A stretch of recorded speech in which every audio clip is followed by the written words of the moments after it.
Welcome to the Boardrooms Best, a podcast for CEOs, board directors, investors, leaders, and those who want to rise and serve in the boardrooms of public, private, family-owned, charitable foundations, and exciting high-flying entrepreneurial companies. I'm Nancy May, the CEO of the Board Bench Companies, and I'm your host here today at the Boardrooms Best.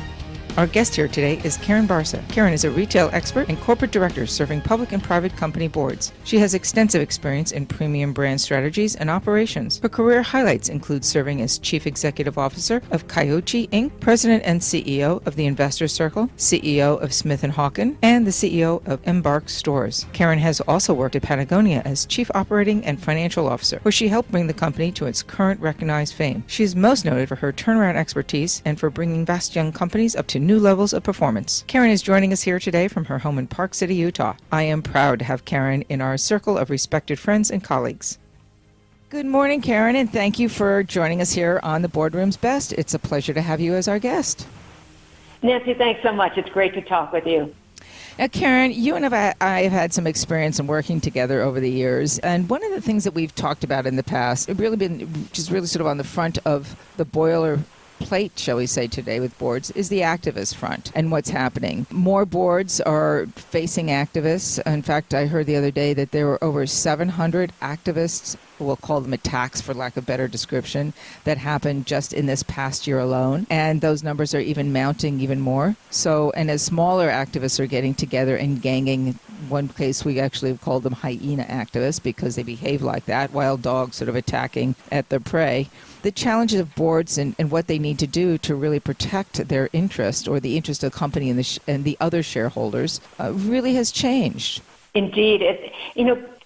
Playing the role of board director has become a far more complex position than it was even just a few years ago. The rise of activists, as you've just described, adds a certain complexity to board service, but so does the fact that companies now are global in nature and are competing against a number of other entities that perhaps they didn't recognize in the past. So the competitive landscape has changed. The activist landscape has certainly changed the role of board members, and it's a far more difficult position to fill today than it has been in the past. Right. So as a board member, part of your job is to represent those activists because technically they are investors just like the rest of us out there, but not necessarily to the interest of those individuals. And part of this really involves making sure that you've got the right management team and what's going on from that perspective. So let's talk a little bit about how you as a director really look at what's going on in that C-suite with your CEO in making sure that they're actually doing their job to the best possible ability of their skill and bringing the best out of management. Nancy, you're absolutely right. It's the job and the role and the responsibility of a director to make certain that the management team is fulfilling its mandate in looking after shareholder interests. And board members typically have looked to things like financial performance or total shareholder return as measures of whether or not the management team is doing its job. And those things are very, very important. But when it comes to actually awarding incentive compensation, and that can either be in cash or in equity, those performance metrics just aren't enough. And the reason I say that is because it's very important not only to see that the company is doing well financially for its shareholders, but also to look at the quality of those earnings. And you can start to look at metrics that dig under the hood a little bit, but those metrics should also include what I would refer to as soft metrics or way of being metrics related to how the CEO and the management team perform their jobs. Because let's face it, not only do directors have a responsibility to shareholders to develop a return for them, but also directors have a responsibility to see that shareholders don't suffer unnecessary costs like failures in brand reputation and fraud and other things that can befall a company and cost shareholders a tremendous amount of money. So how do you do a little bit more of a deeper dive, shall we call it, look under the hood when it comes to your management team and specifically the CEO? Because the board's job really partially is to make sure you've got the right leader at the helm, so to speak. And assessing their performance is kind of a soft and difficult job, especially if that's something that a board typically has not done or the individual directors have not done over the course of their career. One of the things I had heard the other day was that half the boards really actually do a full and competent background assessment, or I should call it background assessment, but a performance assessment of the CEO. And what does that really look like? Are you just checking off the boxes? How do you dig deeper? And what does that really do to improve the quality of performance for the company overall? Well, first of all, let's recognize that a CEO reports to the board.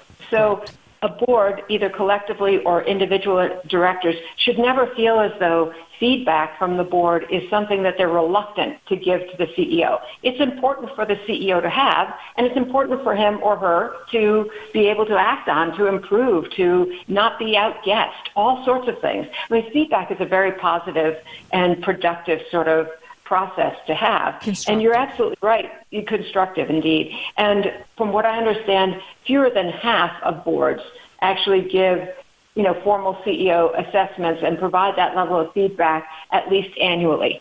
So we start with the understanding that this is the job of directors. It's not enough for a director to say, well, heck, the financial numbers are moving in the right direction. We have revenue growth. We have EPS growth. I'm not going to say a word to the CEO. In fact, you should say a word to the CEO because this poor guy or gal is swimming in waters that he doesn't understand unless you're able to give him feedback. So some of the ways in which feedback can be given are, first of all, feedback has to be a regular and frequent process. It can't be something that we do every 2 or 3 years and surprise the CEO with some recommendations or assessments that he or she hadn't even thought existed. So that's just unfair. So let me stop you right there a second. Hold on. Yes. So what's regular and consistent? Is that yearly? Is it quarterly?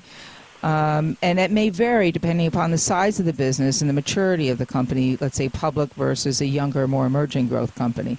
Well, I think it might vary based on the phase of growth of the company, but in all honesty, it should happen at the very least annually, especially when you're considering that activists will be looking at the quality of management and the quality of financial performance over time.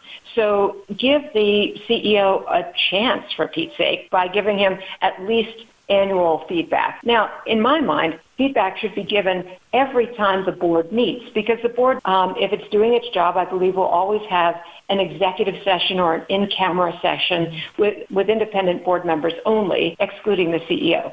And at that point, the lead director should be asking board members, how do you feel the CEO is doing? Do you have any recommendations for him or her? That's an informal process. The lead director should then spend at least 30 minutes sitting down with the CEO after meetings like that saying, this is what the board is recommending for you. In consideration with the idea that either the lead director, if the CEO is also chairman, or the chairman of the board really has a strong working relationship with the CEO and can provide that kind of critique and constructive input with respect on both sides, shall we say, correct?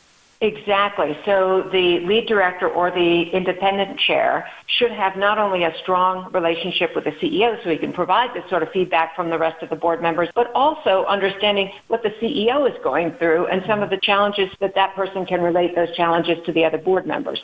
So it is a two-way street. But I think what a chair or a lead director really should focus on is maintaining a certain equivalency, if you will, between both sides and not getting too close to the CEO that he can't see the forest for the trees and vice versa. So you had mentioned really working hand in hand with the CEO in making sure that they don't see too close to the forest for the trees here. Thinking about the composition, I'm going a little off script here and sort of talking about this, but thinking about the board composition.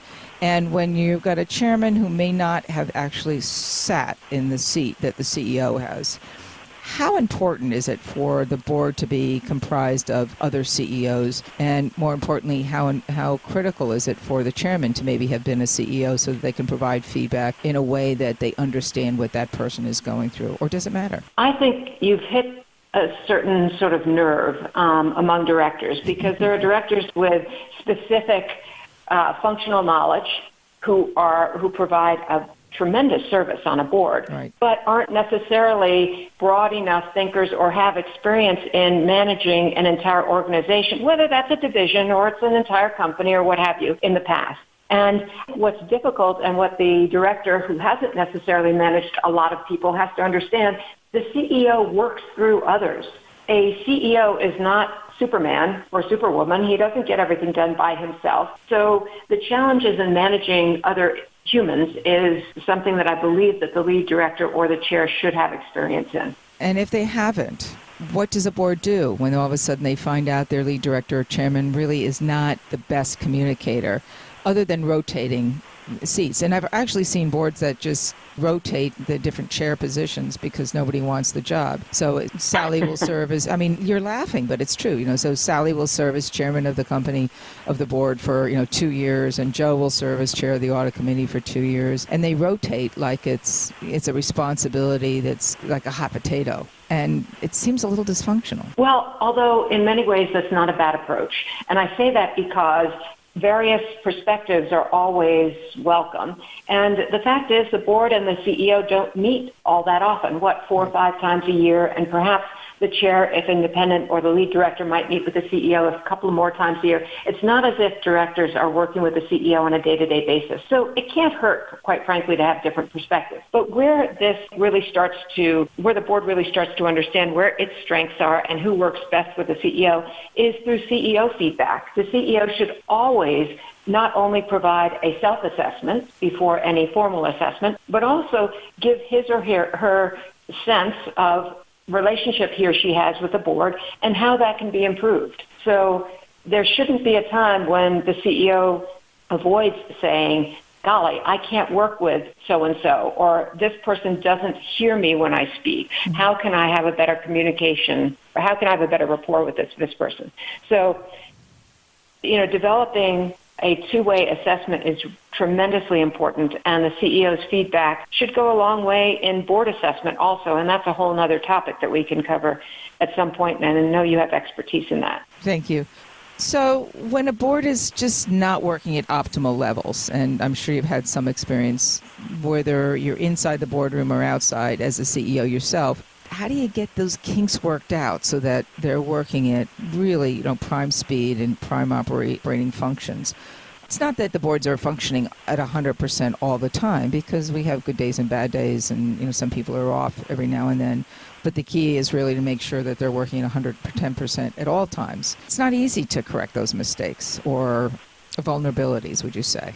It's really not easy to correct, and it's especially difficult in the board environment where basically you are a group of peers, and even committee chairs and the chair or the lead director himself or herself is considered a peer. Yeah. So it's often difficult for that peer to sit down with his peers and give feedback. So it's almost a dysfunctional relationship, I think, between board members. But what I would say is this, that anyone who's in a position of some authority on the board, anyone who's in a position to make an agenda, whether that's a committee chair or the lead director himself, should have a general sense of understanding that we all work through other humans. Mm-hmm. And quite honestly, a chair of a committee, even though he might have tremendous functional knowledge, isn't necessarily the best person to chair a committee if he doesn't understand that humans are the way that things get done. Right. So there should be respect for the other folks on your committee, respect for your peers on the board, and respect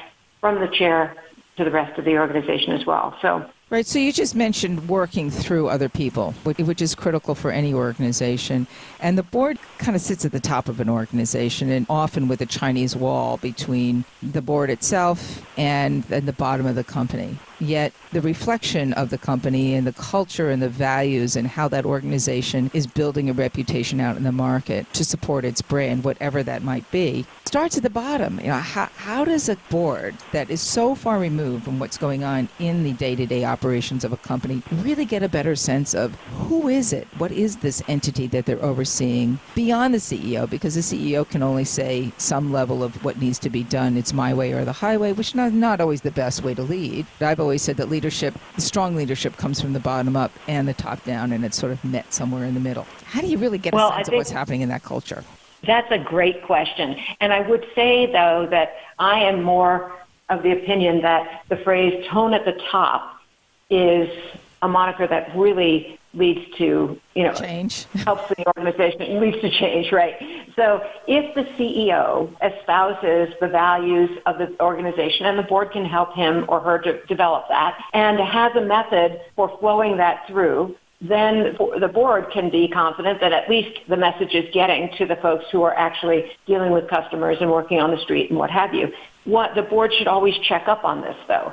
And there are ways that the board can check up. There should always be, for instance, an employee hotline in place. Right. That employees should be, encouraged to use anonymously if that's the need and that sort of thing.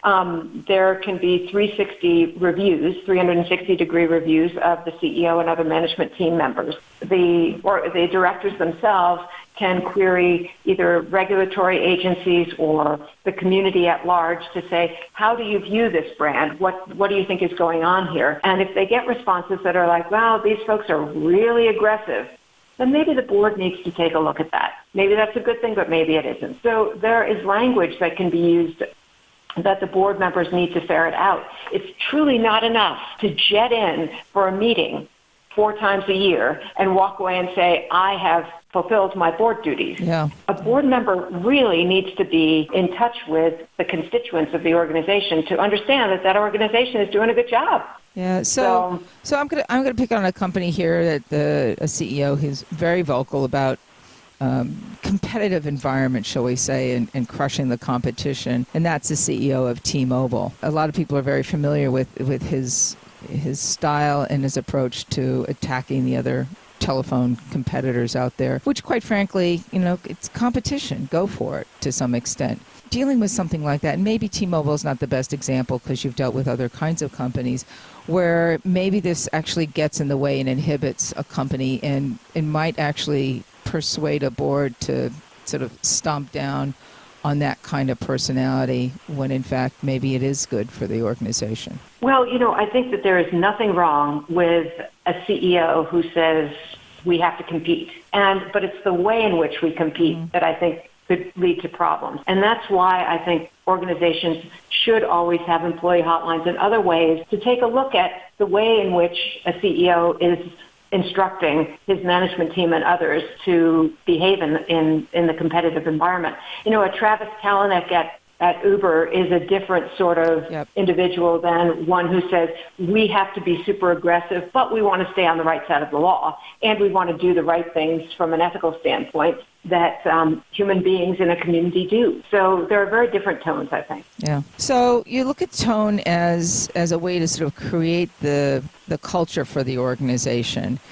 But if the tone, I'm not sure I like that word too. I'll go find another way to describe this. It's sort of a sense. It's a gut feeling. It's a way of really being committed to an organization and wanting to be part there, and that's part of tone. But it's I'm not sure that tone at the top is the best way to say it because it creates a sense of imperialism. That's what I said earlier. Mm-hmm. And it's just a personal bias, I guess I probably have. But if it's my way or the highway at the top and people are following that, you've created this sense of engagement at that level. How do you create you mentioned one way was this to do it with an employee hotline, but even still, when there's fear from a bottom level or a middle level to actually have their voice heard, even if it is anonymous, fear of retribution, we've all seen it over the years. How do you really dig down and make sure that, in fact, there isn't any fraud or any kind of abuse of what's going on? I mean, you mentioned Uber just earlier. What happened at Uber? Oh my God, and it just blew up in everybody's face. Exactly, and I think that's a great question to ask because, quite frankly, that gets to the heart of the entire concept that I think a board member should be focused on, which is not only are earnings and other financial metrics going in the right direction, but what is the quality of that? And what is the quality and the health of the organization? And there are a number of ways that one could get to that, but I think directors really need to be able to develop relationships with either other management team members or functional department heads, that sort of thing, so that they can get a bit of a scoop. I'll tell you, even in organizations where there is some fear, there is a certain amount of disclosure that might happen anonymously or perhaps indirectly that a director should be willing to pick up on. And It doesn't necessarily mean that, oh my goodness, I talked to one person and he has a problem with so-and-so, so we've got to get rid of so-and-so. No, it's just a data point. Yeah, and it's something to keep in mind. How frequently, as a board member, do you look at those comments through the employee hotline or an ombudsman?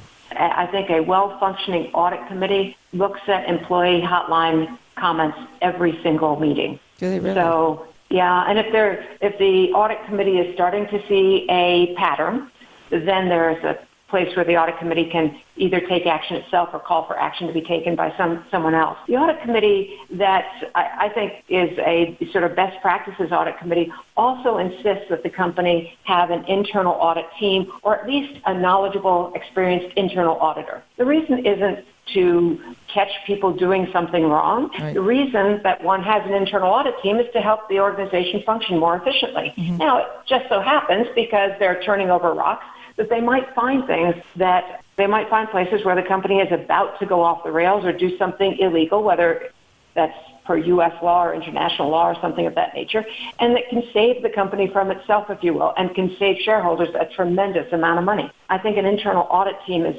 absolutely key, as well as an employee hotline. Well, before it becomes front page news, as it has in many companies. And it's interesting that you mentioned that. You think that should be part of a review in every audit committee meeting. It's the first time I've ever heard anybody ever say that, actually. Well, I think the problem becomes if you're not in touch with the audit committee or the internal audit committee or the internal audit team at every audit committee meeting, then chances are you are not building as strong a relationship with those folks as you should have. And often the internal audit team will come to the audit committee only after there is some big crisis or fire to put out. Yeah, and that's not necessarily how you want to hear it. No, you don't want to hear about a crisis through an outside legal counsel first. Right. Yeah. And that, which is all part of, it's all part of brand reputation. Again, we'll pick on Uber a little bit because they've been there, and as well as obviously Equifax, who was actually part of a big breach, not necessarily a breach of an employee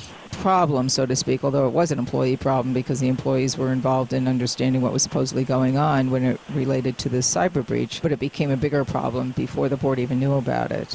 This is actually part of your risk mitigation component, and how much are you willing to listen to or avoid in order to let things either ride or not ride, and how that impacts the overall organization from an outward-facing perspective is critical to making sure that that value stays strong enough for the outside shareholders as well, correct? I completely agree, and I would always recommend that one err on the side of over-disclosure rather than under-disclosure. And because that sort of honesty and authenticity and vulnerability and all that sort of thing actually speaks to the employees in a very positive way by saying, look, we value this company, we want to let people know what happened, and we want to take action to make sure it doesn't happen again. So sweeping it under the rug is actually, I think, what makes employees suspicious of board members and potentially significant shareholders. Well, and boards are not typically visible to the employees. They're the gods that meet once a quarter or every couple of months to guide and oversight for everybody else. So I'm sure that there are lots of other things that we can get going on here, including, you had mentioned, full disclosure or more visibility, more transparency, really, which brings up a whole nother conversation we could get in. But we'll leave that for a second conversation. And thank you, Karyn. It's been really a pleasure spending some time with you. And I look forward to doing it again. Thank you so much, Nancy. This has been fun. Okay. Take care now. Bye-bye. This podcast was brought to you with the support of Resources Global Professionals, the company that delivers intellectual capital on demand to the world's most recognized companies and corporate leaders. RGP, Resources Global, the experts you want to call when you need experience to solve your business problems. www.rgp.com